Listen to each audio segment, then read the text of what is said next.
안녕하세요. ERP 정보관리사. 이번 시간에는 2019년도 5회 기출문제 풀어보도록 하겠습니다. 1번 문제부터 볼게요. ERP의 특징으로 가장 바르지 않은 것은 인데요. 네, 바로 나오죠. 네, 상호 분리된 시스템 이런 거 싫어합니다. 통합 좋아합니다. 통합. 네, 이런 문구 나오면 뭐 개별 업무 뭐 이런 거 하면 다 틀린 걸로 잡아주시면 돼요. 이번 문제 다음 중 이 비즈니스 지원 시스템을 구성하는 단위 시스템에 해당되지 않는 것은 인데요. 네, 이 비즈니스 구성하는 지원 시스템과 그 전략적 그 SEM 시스템 이런 전략적 그런 부분에 대한 지원 시스템이 있었는데요. 요거 성과 측정 관리가 여기 해당되는 부분이어서 1번이 틀린 걸로 해서 여러분들이 잡아주시면 되는 문제였네요. 다음 3번 급변하는 기업 환경 속에서 이제 기업 생존, 뭐 경쟁 우위 뭐 이런 것들이고 이제 경영 혁신 도구로 가장 관련성이 낮은 거예요. 그래서 아웃소싱이라든가 ERP 우리 지금 쓰고 있는 ERP라든가 BPR 모두 경영 혁신 도구 업무 흐름 재설계 부분으로 해서 경영 혁신 도구로 사용하는 부분이 맞는데 비로브 메터리어 같은 경우는 이제 이거는 자재 명사서라고 해서요. 생산 물류 쪽에서 쓰는 부분입니다. 그래서 이거는 자재 목록표 같은 거라고 보시면 돼서요. 경영혁신 도구로서는 관련성이 낮다고 보시면 되겠습니다. 오래간만에 나온 문제네요. 네, 4번입니다. 다음 주 ERP 도입이 예상 효과로 적절하지 않은 것은인데요. 네, ERP를 도입하게 되면 이제 반복되는 이런 사이클적인 그런 사이클 업무에 대한 반복적인 업무가 점차 그런 시간이 증가가 아니라 감소가 됩니다. 그래서 이거는 틀렸다라고 봐주시면 되겠고요. 5번 문제 ERP 구축의 성공 요인으로 가장 적절하지 않은 것은인데요. IT 중심으로만 이거는 아닙니다. 프로젝트 진행한다. IT 중심으로만 할 수는 없어요. 현업에 있는 사람 위주로 되어서 업무 흐름이 잘 재설계가 되어야 되는 부분이기 때문에 이게 프로그램이니까 IT 중심이겠거니 하고 판단하셔서 이러시면 안 됩니다. 네, 그렇게 해주시면 되고요. 네, 그리고 6번입니다. 자, 다음 중 기업이 조달된 자금을 어떻게 운영하였는지 나타내는 부분에 해당되는 것인데요. 자, 지금 보시면 자, 기업이 조달된 자금 부분, 그래서 자금이 조달되는 부분은 이런 거죠. 재무상태표에서 자, 기업이 조달된 자본은요, 빌려온 거, 그리고 투자된 거 또는 내 돈. 그러니까 자본, 이게 부채와 자본으로 구성이 되었고요. 요것을 가지고 요거를 가지고 그러니까 자금이 생긴 부분, 네, 뭐 돈이 생긴 부분에 대해서 어떻게 투자를 했는지, 어디에 썼는지를 알고 싶으면 재무상태표, 그러니까 자산 쪽을 보게 봐야지 알 수가 있어요. 예금을 들어놨는지, 뭐 적금을 들어놨는지, 유형 자산을 구매했는지, 뭐 이런 것들에 대해서 알 수 있는 부분이 여기 재무상태표에 차변 해당하는 자산에 대한 항목입니다. 그래서 3번으로 해서 골라주시면 돼요. 그래서 조달된 자금이 어떻게 조달됐는지는 재무상태표 대변에서 알 수 있는 거지만 어떻게 운영했는지 어디다 썼는지는 여기 차변에서 알 수 있는 부분이죠. 그래서 여기 자산에 대해서 알 수 있다라는 겁니다. 그래서 3번이 정답이에요. 7번 문제 재무상태표 상에서 자본은 자본금, 자본잉여금, 자본조정, 기타 부가손익 2개, 뭐 이익잉여금 구분합니다. 계정 과목과 자본구분 연결이 바르지 않은 거. 그래서 기본적으로 계정 과목 묻는 얘기였고요. 이익준비금, 이익잉여금 맞고요. 주식 발행 초과금, 자본이익 맞습니다. 처분손실, 자본조정 맞고요. 자기주식 처분이익, 자본잉여금이죠. 자본잉여금. 그래서 4번이 틀렸네요. 그래서 요거를 골라주시면 되겠습니다. 네, 그리고 8번 문제 다음 중 회계 처리에 해당하지 않는 것은 인데요. 회계 거래라는 건 뭔가 돈이 왔다 갔다 해야 된다. 돈에 손실이 나든 이익이 나든 뭔가 장부상에 기록돼야 되는 부분들이 이제 회계 거래라고 생각하시면 되는 부분인데요. 그렇게 해당되지 않는 것은 이제 보통 이런 계약이라든가 계약하기로 했습니다. 뭐 약정을 했습니다. 아니면 뭐 근로계약을 체결했습니다. 뭐 이런 것들이거든요. 그렇기 때문에 약정을 맺다라는 것만으로는 회계거래라고 볼 수가 없어요. 그래서 2번이 정답인 부분이고요. 다른 것들은 어쨌든 그냥 금액적인 부분들이 왔다 갔다 하거나 손실이 나서 금액적으로 이제 환산이 될 수 있는 부분이죠. 장부에 계산이 될 수 있는 부분이기 때문에 다른 것들은 회계거래라고 보고 있어요. 정답은 2번 골라주시면 되겠습니다.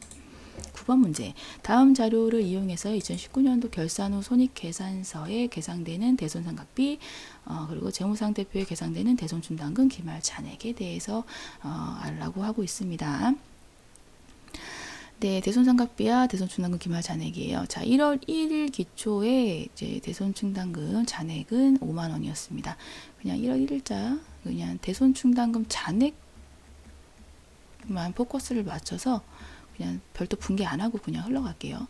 5만 원이 있는 상태였고요.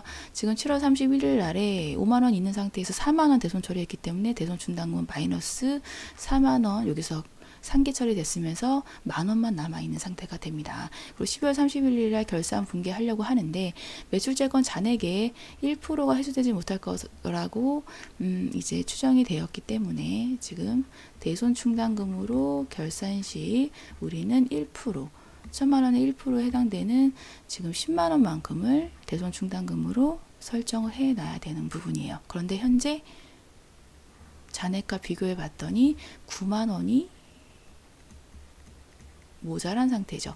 그러니까 9만 원만큼 대손상각비 보충법이니까요. 대손상각비 9만 원만큼 비용으로 계산해 주시고요. 그리고 대손 충당금 9만 원만큼으로 해서 이렇게 대손 충당금 이렇게 9만 원으로 이제 이건 분개고요. 결산 분개고요. 그리고 결산 분개인 거고 대손상각비는 그래서 9만 원이 되는 부분이고요. 대손 충당금 기말 잔액이기 때문에 대손 충당금은 10만 원 남아 있게 되는 거죠. 10만 원 플러스 9만 원에서 10만 원. 3번으로 골라주시면 되겠습니다. 네, 10번 자산은 유동자산과 비유동자산으로 구분되는 부분입니다. 유동자산에 해당되지 않는 것은인데요. 네, 여기 비품은 얘는 비유동자산이죠. 컴퓨터라든가 이런 것들 비유동자산입니다. 그래서 1번이 틀렸네요. 상품은 재고자산이니까 유동자산에 해당이 되는 부분이고요. 네, 그렇게 해서 계정 물어보는 거였습니다. 네, 11번 문제. 다음 중 일반 기업 회계 기준상의 재고자산에 대한 설명으로 올바르지 않은 것은인데요. 자, 지금 보니까 재고자산의 매입 관련된 할인 항목은 매입 원가에 차감한다. 네, 맞죠. 매입 앱률이 매입 할인 이런 거 차감하는 거 맞았고요. 재고자산 판매해서 수익을 인식한 기간에 매출 원가로 인식한다. 네, 수익 비용 대응 원칙에 따라서 맞는 얘기. 3번 재고자산 시가가 취득원가보다 하락한 경우에 저가법을 사용한다. 네, 보수주의에 따르기 때문에 저가법 사용하는 건 맞습니다. 그리고 4번 재고자산 판매 시 지출한 운반비는 원가 포함 아닙니다. 판매했을 때 지출해준 운반비는요, 그 판매비와 관리비로 해서 원가에 삽입하지 않아요. 그래서 정답은 4번입니다. 12번 문제. 다음 중 유형자산의 회계 처리에 대한 설명으로 옳지 않은 것은인데요. 1번부터 보면 유형자산 처분 시 장부가액이 처분가액보다 크다면 장부가액이 처분가액보다 크다면 유형자산 처분 손실이 발생한다라는 부분. 그쵸. 처분가액 덜 받았으니까 처분 손실이 발생하는 부분이니까 맞는 얘기고요. 유형자산의 감가상각 누계액은 부채에 해당한다? 아닙니다. 이거는 부채는 아니고요. 이거는 자산의 차감적 계정이라고 얘기해요. 네, 그렇게 되기 때문에 부분 재무상태표로 봤을 때 부분 재무상태표로 봤을 때 유형자산 건물이 있다, 건물 땡땡땡 있다 하면 감가상각 누계액 아래쪽에 이렇게 괄호로 해서 차감적 계정으로 뜹니다. 그래서 이렇게 해서 여러분들이 2번이 틀린 거를 찾으시면 돼요. 부채 계정 아니에요. 이렇게 해서 풀어주시면 되겠고요. 13번 문제. 다음에 자본 항목 중 주주와의 자본 거래로 인해 발생한 항목이 아닌 것은인데요. 네, 이거 자본 항목 중에 주주와의 자본 거래로 발생한 거는 요거 자본금, 자본잉여금, 자본 조정 요거고요. 그리고 그 주주와의 자본 거래가 아닌 것은 기타 포괄손익 누계액 이익잉여금이었습니다. 손익거래에 의한 거고요. 자본거래에 의한 거예요. 그래서 4번이 대표적인 기타 포괄손익 누계액 계정이었죠. 4번이 정답입니다. 4번 문제. 다음은 2019년도 1월 1일 12월 31일 무릉의 손익계산서의 내용입니다. 영업이익 계산하면 얼마인가인데요. 네, 요거는 이제 손익계산서에 이런 식으로 일단 저는 이런 식으로 쓸게요. 매출액에서 매출 원가를 빼면 매출 총 이익인 거고요. 여기에서 판관비를 빼면 네, 영업이익이에요. 네, 영업이익을 계산하라라는 부분입니다. 그래서 매출액은 일단 100만 원 나와 있어요. 100만 원 나와 있어서 이거는 뭐 고민할 필요 없고요. 자, 기초 상품 매입 환출 이런 거에서 우리는 매출원가를 그냥 구하면 안 되겠구나라고 감을 잡아주셔야겠죠. 매출원가는 따로 좀 보겠습니다. 매출원가는 구하는 식 적어보면 이렇게 됐죠. 기초 매입 단기 매입 기말 요거였습니다. 기초는 40. 네, 매입액은요. 자, 지금 15만 원인데 마이너스 매입 환출액은 마이너스 해줘야 되는 부분이고요. 매입 애누리도 마이너스예요. 근데 매입 부대 비용은 가산해 줬었죠. 3만 원은. 그 외의 거는 별도로 없네요. 그래서 이렇게 했을 경우에는 지금 순 매입액 부분이 12만 원인 거죠. 순 매입액. 예, 이렇게 해서 여기 매입 원가에서 매입 비용에서 플러스 마이너스 되는 것까지 감안해서 순 매입액을 구해야 됐습니다. 기말은 12만 원 나와 있죠. 그러면 40만 원이네요. 매출 원가는 고로 40만 원. 그럼 매출 총이익은 60만 원이라는 거고요. 여기에서 판매비와 관리비는 그냥 있네요. 35만 원. 떡하니 하나 있네요. 35만 원. 그렇게 하면은 25만 원 이렇게 해서 구하면 되는 문제였네요. 정답 4번입니다. 15번 문제. 보기의 회계 정보의 질적 특성 제고에 대한 내용 중에 괄호에 들어갈 겁니다. 자, 질적 특성 두 가지 있었습니다. 목적 적합성과 신뢰성 두 가지 있었죠. 목적 적합성 적어주시면 되는 문제였어요. 16번 문제. 자, 주 무릉의 재무상태 및 경영성과입니다. 자료 흐름이 다음과 같을 때 단기에 지출한 비용에 대해서 물어본 거예요. 이때는 이제 기초랑 기말에 대한 정보가 있으니까 전 기초랑 기말 이렇게 내용을 써볼게요. 이렇게 T계정으로 써보고 기초 재무상태는 자산이 50이었고요. 부채가 10만 원입니다. 고로 40만 원이 기초 자본이었죠. 네, 그 기말 재무 상태는 자본이 77만 원이었어요. 네, 이렇게. 그러면은 지금 기초 자본 40이었는데 기말에 77만 원이 됐으니 요 중에 뭔가 일이 있었다는 얘기죠. 자, 그러면 지금 총 늘어난 금액은 27만 원인 37만 원인 상태고요.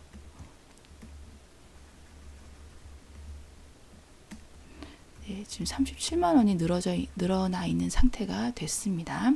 그런데 우리는 지금 요거 단순 요게 아니라요. 비용을 구해야 돼요. 그렇기 때문에 지금 요거를 가지고 우리가 다시 한번 또 역으로 풀어봐야 되는데요. 기존 추가 출자액이 있으니까 요 안에 들어있는 건 일단 7만 원이 있을 거고요. 그리고 자, 수익이 났습니다. 플러스 80만 원. 그리고 마이너스 비용 요거겠죠. 요걸 구하라라는 문제였어요. 그렇게 하면 지금 총 87만 원 중에 비용이 50만 원이었으니까 37만 원이 됐겠죠. 그러기 때문에 비용 정답은 50만 원입니다. 네, 이렇게 해서 조금 꼬곡꼬곡 이렇게 해서 푸셨어야 되는 문제였네요.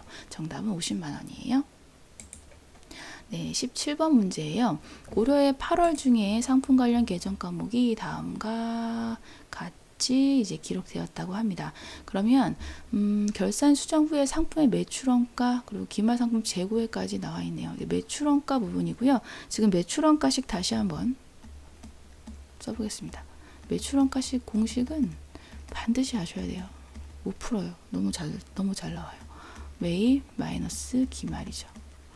자, 기초 매출 매출 기초 부분은 여기 상품에서 정기 2월 된 게 기초인 거예요. 그게 1100이고요.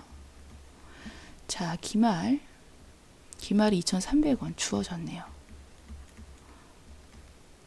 자, 매입이 문제인데, 자, 지금 매입 매누리, 운반비 이런 것들이 영향을 미치겠죠. 지금 이렇게 생각했을 때 운반비 그리고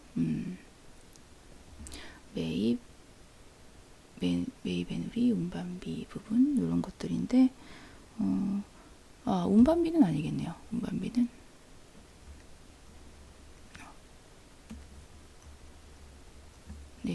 일단 아니죠. 매입 매입과 매입 매누리만 생각하시면 되겠습니다. 네, 이렇게 해서 지금 매입 6,500 그리고 당좌 예금 매입 매누리 부분 마이너스 된 부분이기 때문에 총 6,000원인 거예요. 6,500원에서 자 500원 그래서 6,000원인 겁니다. 네, 이렇게 해서 매출 원가는 4,800원 이렇게 해서 매출 원가는 이렇게 구해주시면 되고요. 그리고 T 계정이라고 해서 이렇게 어렵게 생각하실 필요는 없고 T 계정으로 해서 이제 자리는 똑같아요. 상품의 계정은 이제 자산 쪽이기 때문에 상품 계정 자산 차변 이쪽 차변에 배치가 되어 있는데 단지 쓰여 있는 게 상대 계정인 거예요. 그렇기 때문에 그렇게만 읽혀 주시면 되고 위치는 다 제 위치에 있습니다. 그래서 괜찮아요. 그래서 예를 들어 자, 8월 5일 날 거를 풀어보면 네, 분계를 풀어보면요. 자, 매입이기 때문에 매입 여기 있는 자기 위치에 매입이 된 거예요. 상품이겠죠. 매입한 게 상품이겠죠. 결론은 상품이었으면 더 좋았을걸. 네, 헷갈리게 괜히. 어쨌든 매입이니까 여기가 6,500이 되고요. 자리는 그대로예요. 상품이기 때문에 상품의 자리인 차변 자리에 온 거고요. 그리고 반대 계정에 써 있는 거는 여기 써 있는 요거가 반대 계정으로 써 있는 거기 때문에 이렇게 풀어주시면 되는 거예요. 그래서 어렵게 생각하실 필요는 없어요. 그리고 8월 8일 날 거 매입 매누리를 보면 자 이런 거죠. 자 매입 매누리 자리는 여기입니다. 대변 그대로 자리에 맞고요. 당좌 예금 500 이렇게 된 거예요. 그래서 500 들어왔다는 얘기인 거예요. 그렇게 생각하시면 조금 편하시다라는 부분입니다. 네, 이렇게 생각해 주시면 되겠어요. 네, 그리고 정답은 여튼 4,800원인 거고요. 네, 이렇게 해주시면 되겠습니다. 네, 그리고 18번 문제 부가가치세법상 과세 대상에 해당하지 않는 부분인데요. 부가가치세법의 과세 대상은 재화의 공급 맞고요. 그리고 사업자가 공급하는 용역의 공급 맞습니다. 그리고 재화의 수입은 비사업자와 사업자를 구분하지 않아요. 개인도 오케이. 결론은 개인도 오케이. 그래서 뭐 해외 직구로 파시는 분들 다 부가가치세 내고 있어요. 네, 그래서 개인도 오케이. 재화의 수입은. 그래서 재화의 공급, 그 재화의 수입, 용역의 공급 이렇게 되어 있고요. 그리고 비사업자에 의한 국내 생산 재화의 수출 부분, 이 부분은 해당되지가 않습니다. 네, 이렇게 해서 골라주시면 되겠습니다. 19번 매입세 공제가 불가능한 거 요거인데요. 네, 매입세 공제 불가능. 네, 여러 가지가 있었죠. 뭐 사업과 관련이 없는 거, 뭐 면세 사업과 관련된 거, 비영업용 승용차인데 1000cc 이상인 거, 뭐 이런 것들만 여러 가지 있었는데 그런 거 생각했을 때 매입세 공제가 불가능한 걸 찾으시면 되는데요. 지금 공장 직원 체육 대회용 물품 구입은 네, 요거는 이제 복리후생비 차원에서 가능한 거죠. 맞는 얘기. 이거는 가능합니다. 가능하고요. 그 봉사단체에 기부할 컴퓨터 매입세 요거 기부는요 사업과 관련이 없어요. 그래서 사업과 관련 없는 지출인 거죠. 그렇기 때문에 이거를 매입세 공제해 주지는 않습니다. 만약에 이것까지 매입세 공제를 해주게 된다면 기부금 부분을 되게 악용할 소지가 있어요. 그래서 사업과 관련 없는 지출 부분은 불공제해 준다라고 보시면 되겠고요. 제품 운반용이에요. 그래서 요거는 사업에 필요한 부분 화물차기 때문에 매입세 공제해 주고요. 비영업용 소형승용차 1000cc가 넘어가면 네, 이거는 매입세 불공제지만 소형승용차 1000cc 미만이기 때문에 요거 해당해 줍니다. 정답은 2번만 불가능하다 보시면 되겠고요. 20번 문제이네요. 자, 부가가치세법상 전자세금 계산서 제도에 대한 다음 설명 중 가장 적합하지 않은 것은 인데요. 네, 요건 진짜 좀 어려운 거였어요. 이게 좀 틀리라고 낸 문제 같아요. 가산세 문제가 나왔다는 것 자체도 어려운데, 요거 정답 4번이거든요. 이게 2019년도 7월 1일 날 바뀌었어요. 옛날에는 과세 수익 금액만 얘기했었는데 지금은 과세 플러스 면세까지 다 해서 3억 원. 네, 그래서 지금 결론적으로 얘기하면 과세 플러스 면세 이거를 총 수익 금액으로 잡고 요게 3억 초과면요 의무 발행해야 됩니다. 그렇기 때문에 그거가 가장 적합하지 않은 걸로 해서 여러분들이 골라주시면 되는 그 문제였습니다. 그래서 이거는 조금 좀 솔직히 틀리라고 낸 문제에 거의 가깝지 않았을까 싶습니다. 뭐 이번 참여 그래도 좀 기억해 주시면 더 좋겠고요. 너무 스트레스 받지 마세요. 계산세 문제 나왔다는 것 자체가 어렵게 나왔다고 생각하시면 돼요. 네, 다른 거 더 맞추시는 것도 요령입니다. 네, 다음 21번 문제. 법인세 유형별 납세 의무에 대한 다음 설명 중 가장 거리가 먼 항목입니다. 자, 청산소득에 대한 법인세는 내국 영리법인에게만 과세하죠. 예, 맞는 얘기. 그래서 내국 영리법인은 모든 소득에 대해서 다 과세를 해야 되는 부분 다 납세 의무가 있어요. 그래서 그 중에 그리고 청산소득에 대한 거는 내국 영리법인에 과세하는 거 맞고요. 네, 그리고 토지에 대한 부분은 그 내국법인, 외국법인 모두 다 해당시킵니다. 왜냐면은 이제 토지 같은 경우는 투기성이 많잖아요. 그렇기 때문에 그런 것들을 내국법인만 내라고 하면 외국법인이 또 이걸 악용할 소지가 많죠. 그래서 2번 내국법인, 외국법인 상관없이 토지에 대한 부분, 부동산에 대한 부분은 다 네, 요거예요. 그래서 2번 맞는 얘기고요. 그리고 내국 영리법인의 각 사업용도 소득은 국내에 막론하고 모두 포함하는 건 맞습니다. 4번이 틀렸는데요. 비영리법인도 포괄주의에 따라서 모든 수익사업에 대해서 법인세 납부를 진다라는 부분인데요. 포괄주의에 따르지는 않습니다. 그래서 요거는 열거된 아이들만 해줘요. 열거된 수익사업만 이제 해준다라는 부분이고요. 이것도 크게 쉬운 문제는 아니었습니다. 네, 그래서 비영리법인은 열거된 수익사업에 대해서만 법인세 납세 의무를 진다라는 부분 알아두시면 되겠고요. 22번입니다. 법인세법상 입금에 해당되지 않는 항목은 자산 수중이 무상으로 받은 자산가의 입금 그리고 간주임대로 입금이고요. 송금에 산입된 것 중 환입된 거는 입금이에요. 송금에 불산입된 금액 중에 환입된 것은 입금 불산입이지만 송금에 산입됐던 게 환입된 거는 입금입니다. 2, 3, 4번은 맞고요. 1번 부가가치세 매출세액은 해당 안 돼요. 입금 불산입이에요. 매출세액은 내가 부가가치세법상 내는 부분인데 그거를 다시 수입으로 잡아서 입금 처리해서 세금 내라? 이건 너무 부당하죠. 그러니까 부가가치세 매출세액은 해당되지 않습니다. 네, 그리고 23번 문제. 다음 중 법인세법상 송금에 해당하지 않는 항목은인데요. 자, 송금으로 해준다는 거는 이제 법인세를 깎아준다는 얘기죠. 결론은. 그러니까 그 깎아줄 이유가 없는 부분 페널티적인 부분은 해줄 필요가 없어요. 그래서 업무수익 발생 교통범칙금 같은 거 해줄 필요가 없습니다. 그러면 교통범칙금을 또 악용하겠죠. 일부러 뭐 가속한다든가 이럴 수도 있잖아요. 그러니까 송금을 해주지 않아요. 송금 불산입이에요. 네, 그 다른 것들 맞으니까 이런 것들을 기억해 주시면 좋겠습니다. 24번 문제. 부동산 임대업을 영위하는 주본부시의 2019년도 1기 예정 신고 기간 내역이에요. 부가가치세 과세 표준입니다.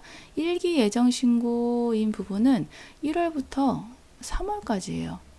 그리고 답은 숫자로 표기하는 거고요. 임대 기간이 이렇게 월 중에 되어 있는 부분은 1월 미만이라고 하더라도 1월로 해서 1월로 쳐줍니다. 그래서 중간에 닿다 그래도 1월로 봐요. 그래서 지금 부가가치세 과세 표준 1월부터 3월 안에 들어가 있는 기간은 2월부터 3월까지 2개월이네요. 2개월만큼만 예정신고 기간 부가가치세로 계산해주면 되겠네요. 네, 이렇게 해주시면 되겠고, 지금 이 총 임대 기간은 2, 3, 4, 5, 6, 7, 8, 9 총 8개월인 거예요. 네, 총 8개월인 거고요. 2, 3, 4, 5, 6, 7, 8, 9. 그쵸, 8개월인 거고, 그 중에서 2개월만큼만 내면 됩니다. 그렇기 때문에 계산해보면, 임대료 총액 부분에서 총 임대기간 8개월을 나눠주고요. 그 중에서 2개월만큼만 내가 과세표준으로 삼으면 되는 거니까, 이렇게 1,000,000원만 내면 되는 거죠. 정답은 1,000,000원이에요. 네, 이렇게 해주시면 되겠습니다. 25번 법인세 세무조정과 관련해서 괄호 안에 가장 부합하는 용어인데요. 자, se무조정은 지금처럼 그런 결산서, 그래서 기업회계 기준에 따라 작성된 결산서랑 그 법인세법상 각 사업연도 소득금액을 가지고 서로 차이 조정을 하는 게 이제 세무조정이었습니다. 그래서 그 차이 조정을 통해서 요거는 당기순이익에서, 그러니까 기업회계 기준상 결산서상 나타난 당기순이익에서 각 사업연도 소득금액에 도달하는 과정을 세무조정이라고 합니다. 라는 걸로 보시면 되겠습니다. 당기순이익이 정답이에요. 네, 그리고 26번입니다.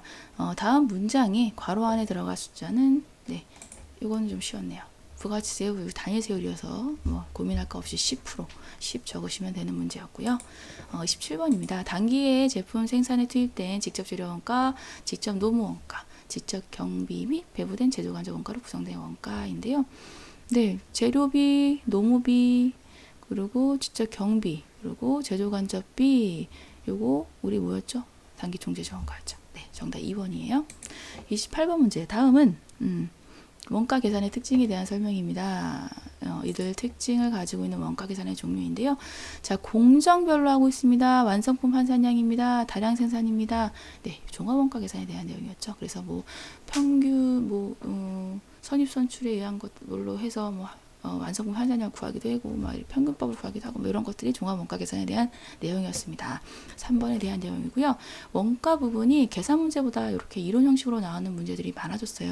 그러니까 여러분들 원가 부분 너무 포기하지 마시고, 이런 이론형 문제라도 여러분들 걸로 좀 만들고 잡아가셨으면 좋겠습니다. 네, 29번입니다. 원가 조합도 이익 분석, CVP 분석인데요. 설명 중 옳지 않은 부분이네요. 네, 요거는 원가 조합도 이익의 상호관계 분석하는 거. 예, 그렇기 때문에 원가 조합도 이익 분석이라고 얘기하는 거로 맞고요. 공헌이익이 커질수록 손익분기점 판매량이 감소한다라는 부분인데, 요거는 요렇게 써볼까요? 자, 손익분기점, 우리 판매량 구했던 공식을 떠올려 보면요. 자, 단위당 공헌이익, 고정비, 요렇게 해서 판매량을, 손익분기점 판매량 구했었어요. 요 공식을 쓰고서 보니까 좀 편하죠. 공헌이익이 커질수록 판매량은 감소한다. 맞는 얘기죠. 반비례 관계니까. 2번 맞는 얘기고요. 3번 손익분기점 판매량에서는 공헌이익은 변동비가 됩니다. 라는 부분인데요. 요게 틀렸네요. 자, 요거 기억나시나요? 자, 매출액에서 변동비를 빼면 고정비였고요. 여기에서 죄송합니다. 요거를 이제 변동원가 계산 하에서 봤을 때 공헌이익이었어. 공헌이익. 여기에서 고정비를 뺐던 게 영업이익이었고요. 영업이익이 0이 되는 게 손익분기점이었습니다. 영업이익이 0이 되는 시점이 손익분기점이었어요. 그렇게 생각했을 때 공헌이익과 고정비가 같은 점이 손익분기점 판매량이 나올 수가 있는 부분이죠. 그래서 변동비가 아니라 고정비. 그래서 틀렸습니다. 4번 같은 경우는 이제 CVP 분석 하에서의 이론 가정 부분이에요. 왜냐하면 공식을 도출할 때 단순화시키기 위해서 이런 가정을 이론적으로 가정을 성립하게 되는데요. 4번 이런 가정이 있었습니다라는 거 맞는 얘기 됩니다. 정답은 3번이 되겠습니다. 네, 30번 문제 원가에 대한 다음 설명 중 가액 공통적으로 적합한 관리 회계 용어인데요. 네, 요거는 네, 요새 계속 좀 많이 나왔던 문제, 최근에 원가 대상에 대한 용어 설명에 대해서 묻는 거였습니다. 네, 그리고 31번 문제입니다. 선입선출법에 의한 종합원가 계산을 사용했을 때 완성품 환산량 단위당 가공원가 산출 수식인데요. 자, 종합원가 계산했을 때 선입선출법 같은 경우는 평균법처럼 기초에 들어간 그런 기초 가공원가 부분에 대해서 생각하지 않아요. 네, 그렇기 때문에 완성품 환산량으로 할 때는 단기에 들어간 부분만 요거를 해줍니다 라는 부분이에요. 그래서 단기 투입된 가공 원가만을 가지고 완성품 환산량을 구합니다. 왜냐면 가공 원가 산출 수식이니까 단기 투입된 거는 알겠는데 둘 중 헷갈리지 마세요. 가공 원가 구하라는 거였습니다. 단기 투입 가공 원가. 그래도 보기가 나왔으니까 그래도 조금 수월하게 맞추실 수 있으시지 않았을까 싶습니다. 정답은 단기 투입 가공 원가였어요. 자, 32번입니다. 자, 다음 독도의 판매 및 원가 자료에 대한 부분이고요.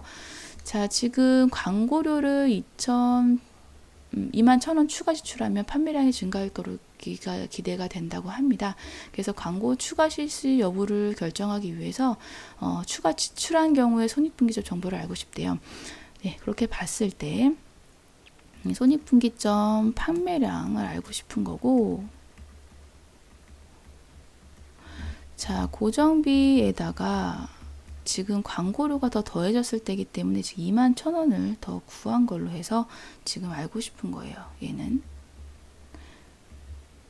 네, 그리고 여기에서 단위당 공원이익이기 때문에 단위당 공원이익은 단위당 판매가격 마이너스 단위당 변동원가가 단위당 공원이익이 됩니다.